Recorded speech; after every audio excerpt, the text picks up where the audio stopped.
Have you ever considered that your life might be a story you didn't write?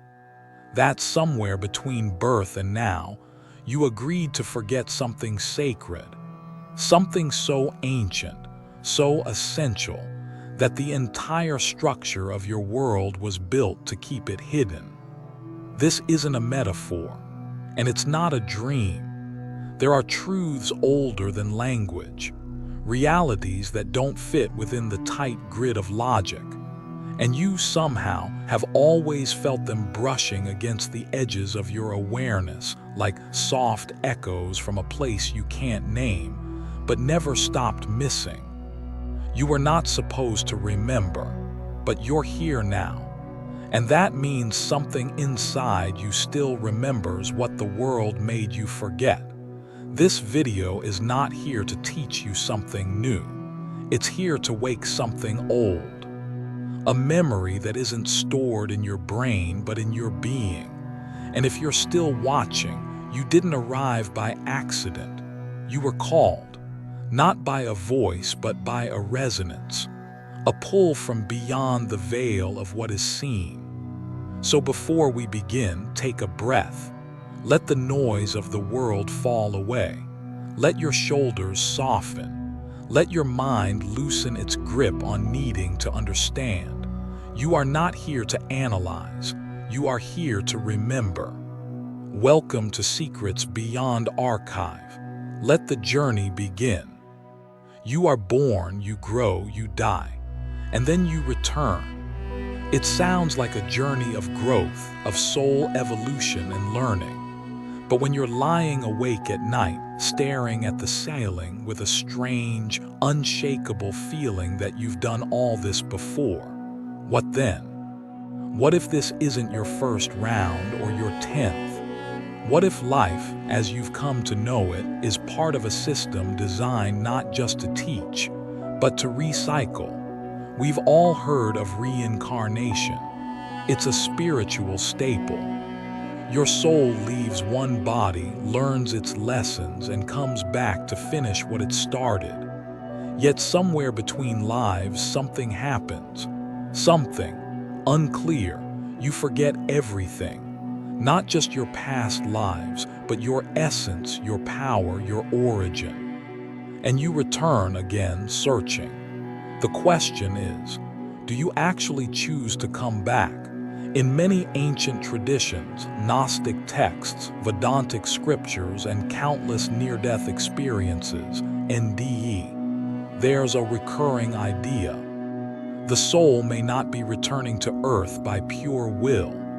There's talk of agreements made in confusion, of light that feels familiar yet pulls you without explanation. A life review, some call it, a panorama of your mistakes, regrets, and karmic debts. And at the end, a suggestion: go back, fix it, do better. But who benefits from your return? In Gnostic philosophy, there's a provocative suggestion that Earth is not the divine playground we believe it to be, but a realm governed by entities, archons as they're called, who feed off human emotion. Joy, grief, guilt, especially guilt. Because guilt makes you come back, it keeps you compliant, it makes you say yes. From the moment you die, the world you enter is soaked in emotion. The light many describe in NDEs is enveloping, loving, all-consuming. It floods you with relief, forgiveness, beauty. But is that true freedom? Or is it the ultimate seduction? This is not to say the light is false, but it raises a deeper question. If all you feel is love, do you still have the clarity to choose? One viewer put it perfectly. Why do we keep repeating the same suffering? That question, raw and honest, speaks to a deeper knowing. That maybe, just maybe, this isn't all by choice. Maybe we've been choosing from a limited menu, under the influence of energies that don't serve our liberation. And maybe the real awakening isn't about escaping Earth. It's about remembering what you forgot the moment you agreed to come back. So, the next time you feel that quiet sense of déjà vu, that lingering pull towards something beyond this life, it might not be your imagination. It might be memory resurfacing through the fog. Not everything forgotten is lost. They tell you to go toward the light. Every near-death story, every spiritual tale ends with that one luminous instruction. Move toward the light. Follow the love. It's the sign that you're home. But what if not all light is truth? What if some radiance only blinds you? In the silence between lives, you arrive at a threshold. It's warm, welcoming, familiar. You feel a presence that knows you better than you know yourself. And yet, something inside hesitates. It's the same hesitation you feel when a smile feels too polished, when kindness arrives too quickly. Something doesn't sit right. The idea of false light isn't about fear. It's about perception. False light doesn't scream. It doesn't chain you down. It wraps you in comfort. It shows you everything you long to hear, that you're loved, forgiven, that you matter. But underneath the comfort is something subtler, an expectation, a sense that you must return, that there is more to fix, that you owe something to the system. One viewer wrote, "I used to feel love, but now I see control in disguise." That insight, soft as it may sound, shakes the very roots of our trust in spiritual narratives. What if we've been equating intensity with authenticity? What if the most effective trap isn't darkness, but light that never lets you question? Like a garden with no exit, you walk among the flowers, mesmerized by the scent, the color, the soft breeze. It feels like peace, until you notice you've been walking in circles. Every path curves gently, drawing you deeper but never outward. And you realize this beauty is designed to keep you still. False light plays on your deepest longings to be loved, to be seen, to be safe. It doesn't force, it persuades. And it often uses your own memories, regrets, and hopes as leverage. It asks, "Don't you want to heal?" It whispers, "You're almost there." It never says, "You're already free." The danger isn't in the light itself, but in forgetting to ask, whose light is this? And why does it want me to follow? When you begin to see the trap not as a cage, but as a promise you didn't question, you start to remember something deeper.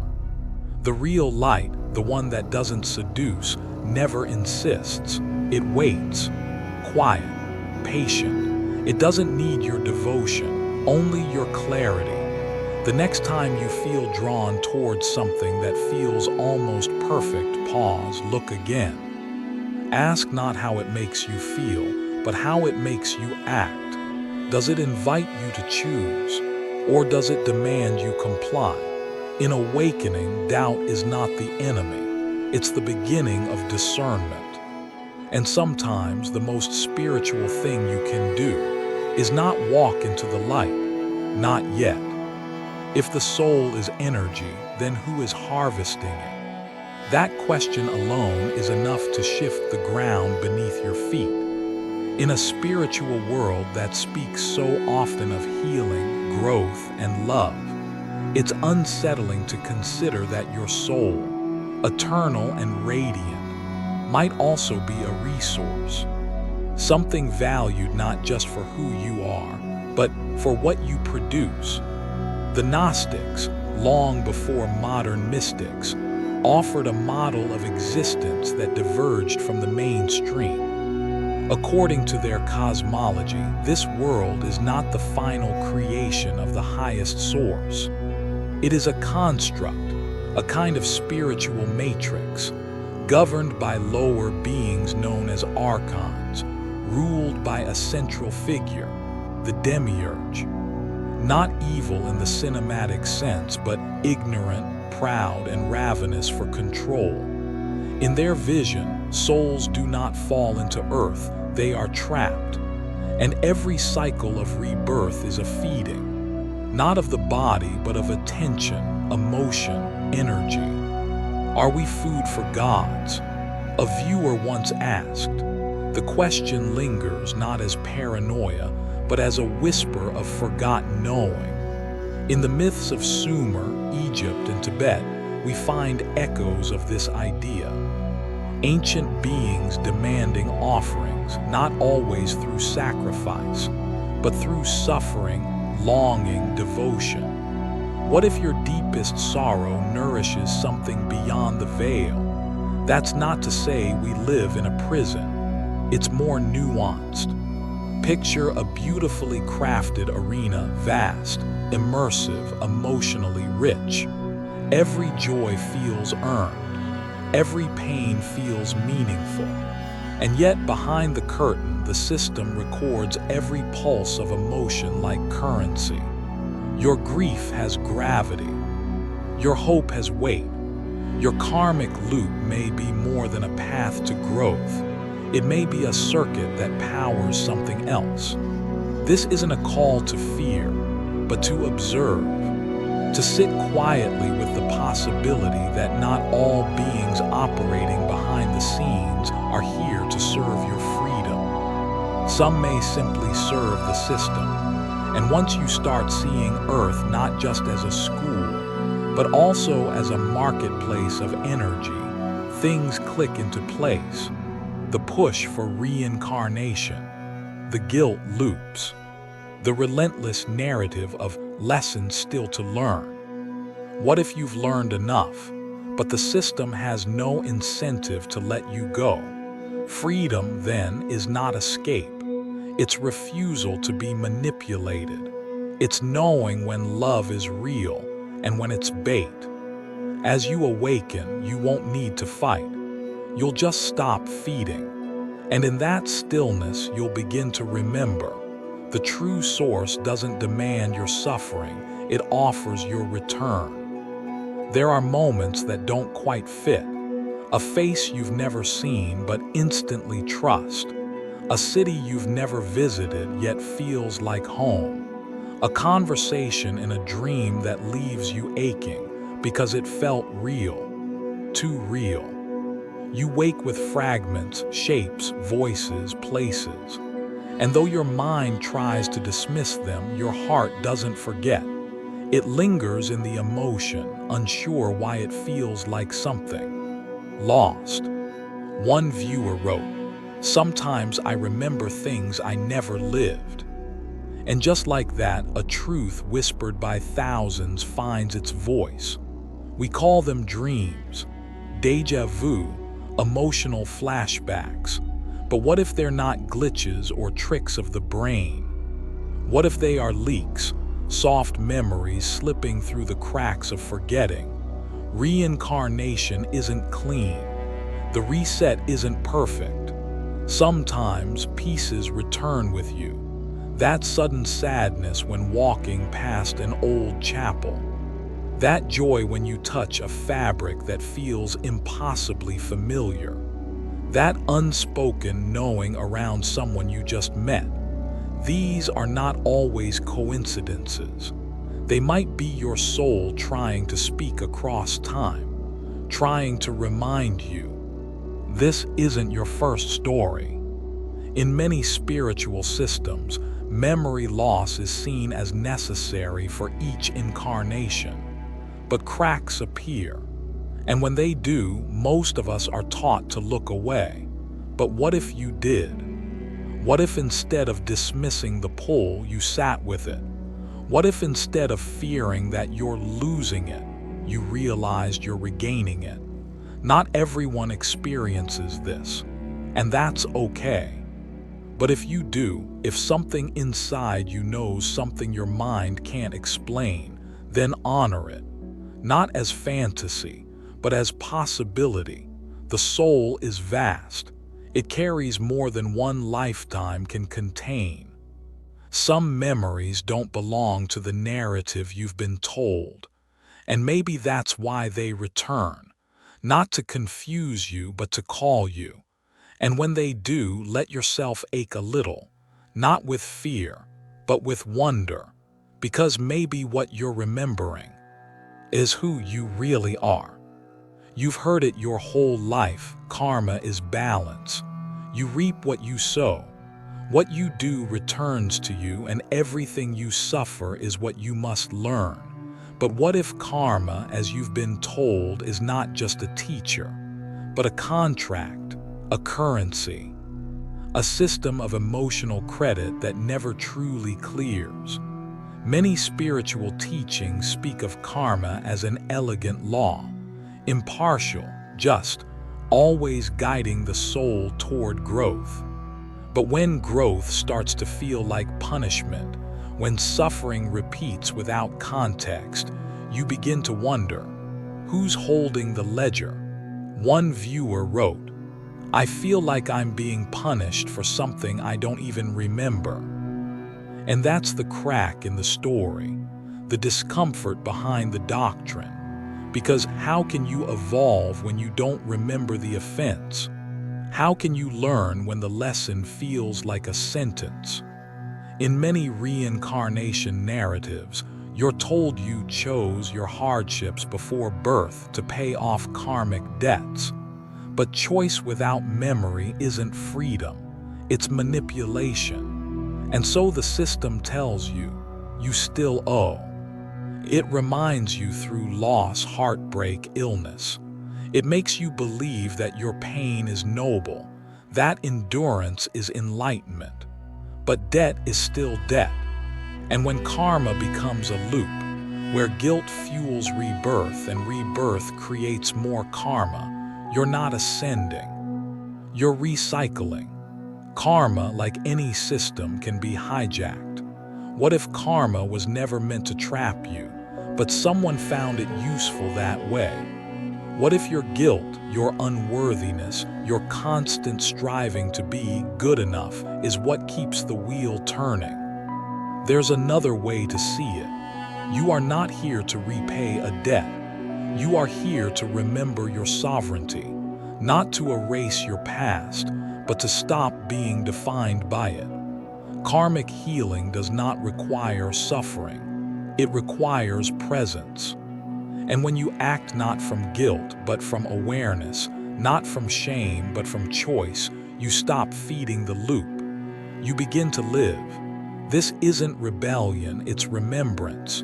You are not here to earn love. You are love. And no system, no cycle, no karma can override that. You've heard it your whole life: karma is balance. You reap what you sow. What you do returns to you, and everything you suffer is what you must learn. But what if karma, as you've been told, is not just a teacher, but a contract, a currency, a system of emotional credit that never truly clears? Many spiritual teachings speak of karma as an elegant law, impartial, just, always guiding the soul toward growth. But when growth starts to feel like punishment, when suffering repeats without context, you begin to wonder, who's holding the ledger? One viewer wrote, "I feel like I'm being punished for something I don't even remember." And that's the crack in the story, the discomfort behind the doctrine. Because how can you evolve when you don't remember the offense? How can you learn when the lesson feels like a sentence? In many reincarnation narratives, you're told you chose your hardships before birth to pay off karmic debts.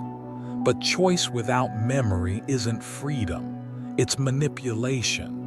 And so the system tells you, you still owe.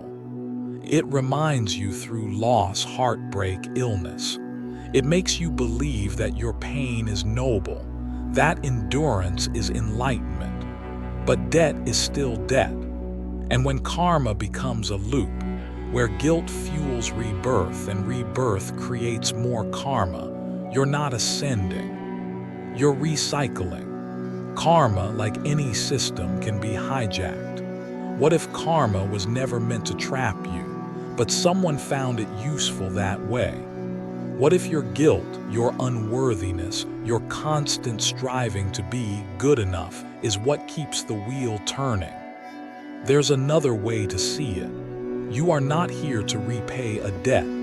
You are here to remember your sovereignty, not to erase your past, but to stop being defined by it.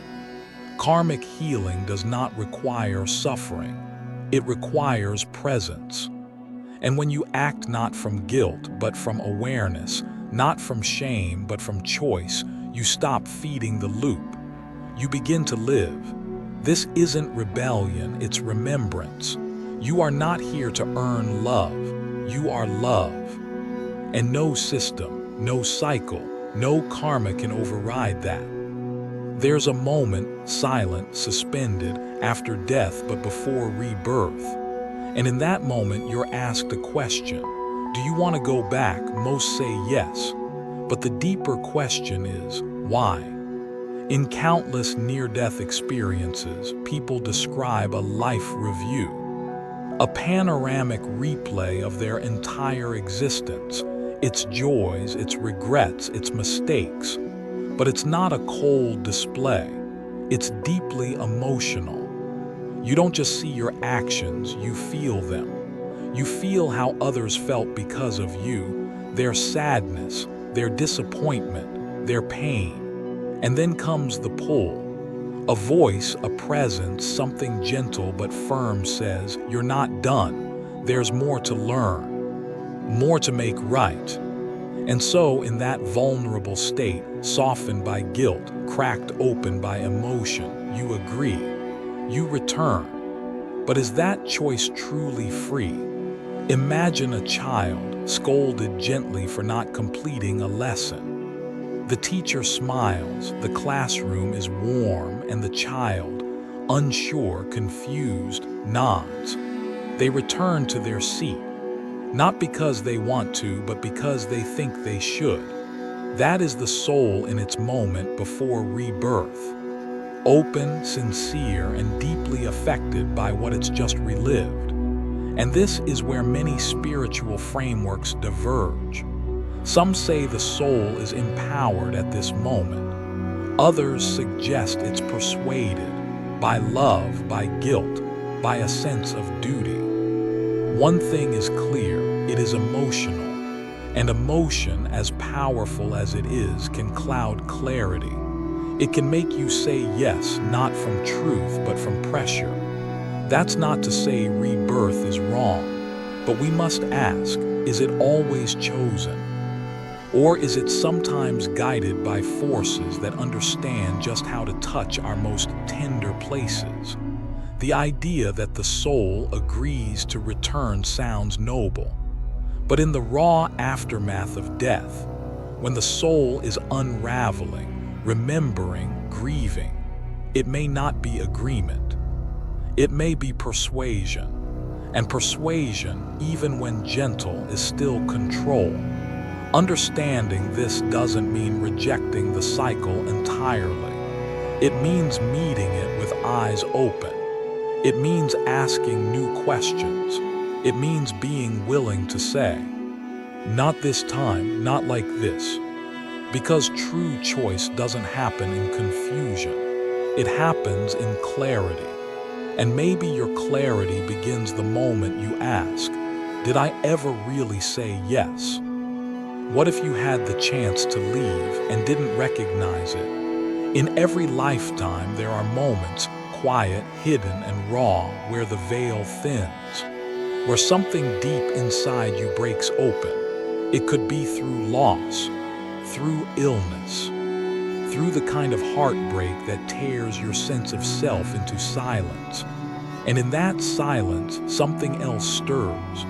Some call them exit points, windows where your soul could have left, not by accident, not as punishment, but by design.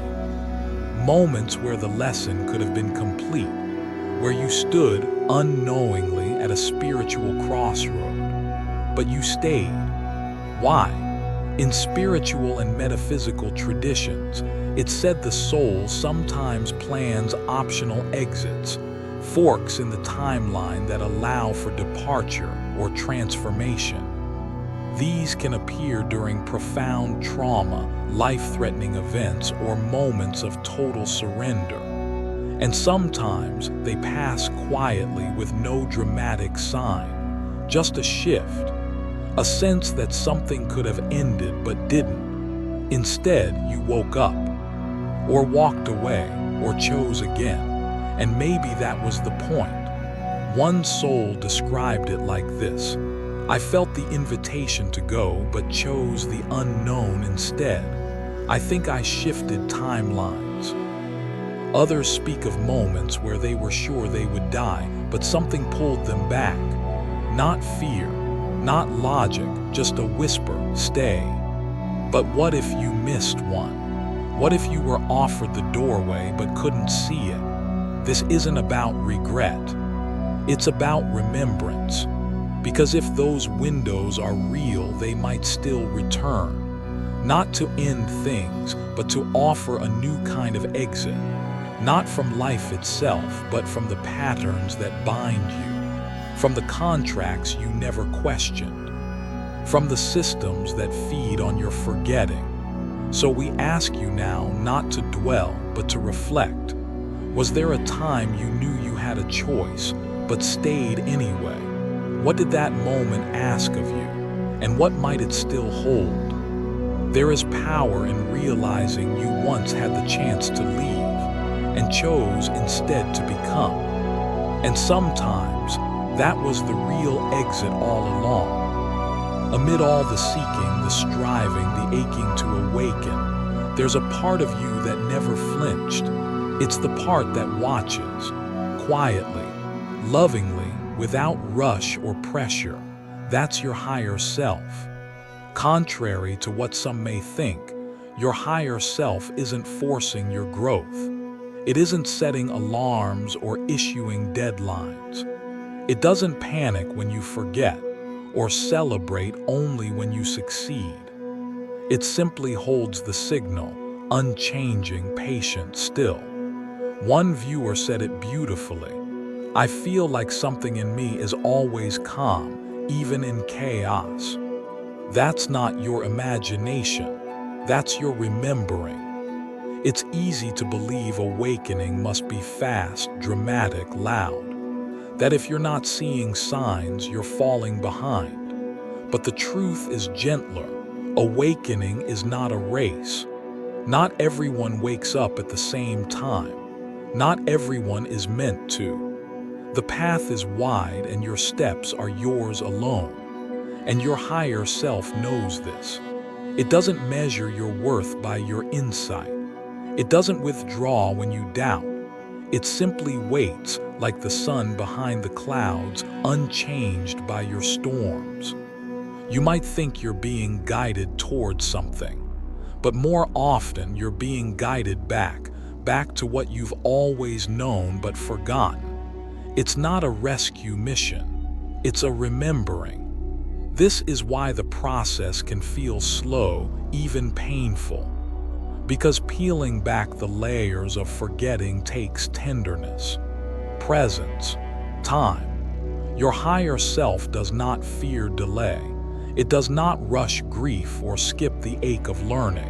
It lets you feel every step because it knows the feeling is the key. The urgency to awaken, to escape, to transcend. It often comes from the ego's panic, not the soul's rhythm. So breathe. You're not late. You're not lost. You're simply returning at your own pace to the self that never left. And that pace is perfect. Not all awakenings feel like light. Some feel like loss. You've probably seen the poetic versions: love, peace, synchronicities. And yes, those are real. But before you float, you often fall. There's a quieter side of awakening. The part that doesn't get shared on vision boards. The part that feels heavy. Sleepless nights, not from anxiety but from a buzzing you can't explain. A deep discomfort with small talk, crowded rooms, even people you used to love. A sudden disinterest in money, ambition, possessions, things that once lit you up. Moments where the world feels fake, your identity feels like a costume and you wonder, what am I even doing here? One viewer put it bluntly, I thought I was depressed until I realized I was awakening. That comment echoes across thousands of experiences. Because awakening isn't just about adding light, it's about burning away illusion. And that burn is real. You're not broken, you're unraveling. You're peeling off the layers of conditioning, distraction, and emotional armor. You're no longer numbing, you're feeling. And sometimes that feels like emptiness before it becomes clarity. Think of it like molting. A snake shedding skin. It looks uncomfortable, raw, strange, but it's not sickness, it's transformation. And while it may look like isolation from the outside, it's actually integration on the inside. You start craving stillness, truth, meaning. You stop reacting to noise. You lose interest in pretending. And yes, for a while, it might feel like losing yourself. But what you're really losing is the version of you that was never yours to keep. So if you feel tired, unmotivated, unrecognizable, pause. Breathe. You are not malfunctioning, you're awakening. And it doesn't need to be pretty, it just needs to be yours. At some point on the path, healing becomes another chore, another goal, another not yet. You find yourself caught in an endless spiral of fixing your wounds, fixing your past, fixing the parts of you that someone once told you shouldn't be there. And slowly, silently, you start believing that freedom lives at the end of healing. That only when you've resolved everything can you finally rest. But what if that's not true? What if healing isn't a tunnel to crawl through, but a loop you can step out of? One viewer voiced it perfectly. I'm tired of fixing. I just want to be. And maybe that's where real liberation begins. Because in the perspective of non-duality, you don't need to wait for perfection to return to your wholeness. You are already whole. The belief that you're not is the only thing asking for healing. Of course, tending to wounds matters. Sitting with pain matters. But so does knowing when to stop picking at the scab, when to stop calling yourself a project, when to stop postponing joy until you're better. There's a trap here, subtle and well-dressed. The idea that growth means endlessly digging. But what if growth also means resting? Also means saying, this is enough, I am enough. True freedom doesn't arrive after you've healed every part of you. It comes the moment you stop identifying as broken. Not because you've avoided pain, but because you've stopped using pain as a measure of who you are. Freedom, then, is the space between breaths. It's the stillness that says, you're already home. So no, you don't have to heal it all. You just have to stop running from what's here. And in that pause, that presence, you're already free. Most people don't choose when they die. It happens suddenly or slowly, but rarely consciously. It arrives like a guest who doesn't knock. And when it comes, we often resist, not the end itself, but the feeling of no control. But what if dying could be conscious? In Tibetan traditions, there are stories of lamas who knew the exact day, and sometimes the hour of their passing, not as a superstition but as a result of deep inner clarity. They didn't resist death. They recognized it, and when the moment came, they entered it fully awake. To most of us, that sounds mystical, maybe even unreachable. But consider this. What if death, like life, exists on timelines? And what if, by becoming deeply present, deeply sovereign, you can begin to choose not just how you live, but how you leave? One viewer asked, "Can I choose to stop reincarnating now?" It's a real question, not dramatic, not dark, just awake. Because the goal isn't to escape life. It's to end the loop of unconscious returns, to end the auto-reply of karmic debts and emotional contracts. And that loop often ends not with a violent rupture, but with stillness. When death is met consciously, not with fear, not with clinging, but with awareness, it becomes an exit, not an erasure.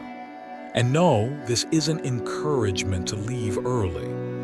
This isn't about rejecting your life. This is about understanding that when the time does come, you may have more say than you think. Conscious dying isn't just for monks in remote mountains. It's a principle. You leave this world the way you are, not the way you wish to be. If you are angry, you carry anger. If you are present, you carry light. So the practice begins now, not with planning your end, but by ending your resistance to now. And in that stillness, in that acceptance, the wheel begins to slow. You may not stop reincarnating today, but you may remember you were never trapped. You simply forgot the exit was always within you. Somewhere along the way, the spiritual journey became another task list. Find your purpose. Fulfill your mission. Complete the assignment you agreed to before birth. And if you don't know what it is yet, keep searching. But what if that pressure is exactly what's keeping you from peace? One viewer wrote, "I felt pressure to be spiritual. Now I just breathe." And maybe that's the whole point. The belief that your soul must be on a mission can feel noble at first, but soon it becomes heavy. You start wondering if you're behind, if you're failing some invisible contract, if you're disappointing the universe. But the truth is simpler and quieter. You didn't come here to do, you came here to be. And while some souls may feel drawn to heal, build, teach, disrupt, others came to experience morning light on their skin. Laughter, sorrow, the slow rhythm of breath in a silent room. Presence is enough. Not every soul signed up for grand impact. Some signed up for intimacy with existence. And that doesn't make you less evolved. It makes you free. When you release the idea that your worth is tied to your mission, you stop performing spirituality. You start embodying it. You realize that love doesn't always look like action. Wisdom doesn't always look like words. Sometimes the most awakened thing you can do is sit in the sunlight without needing a reason. Purpose is not something to chase. It's something you radiate when you're no longer trying so hard. So if you've been wondering why you're here, and no answer feels right, maybe it's because the question was never yours to carry. Maybe your soul didn't come to complete anything. Maybe it just came to feel everything. And maybe that's more than enough. Not all light is the same. Some light dazzles, it overwhelms, it demands attention. It promises salvation, but only if you follow its terms. That light tells you to hurry, to fix, to submit.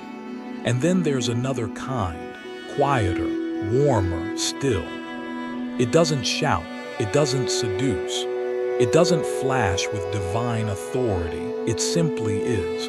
That's the true light, and you'll know it not because of how it looks, but because of how it feels. When you're in the presence of true light, there is no pressure, no test, no checklist. Your body softens, your breath deepens, your thoughts slow not from control but from peace. It feels like sunrise, not noon at its harshest, not artificial glow. Just the first light of day touching your skin, asking nothing of you. It makes you want to be still, not because you're afraid, but because you've arrived.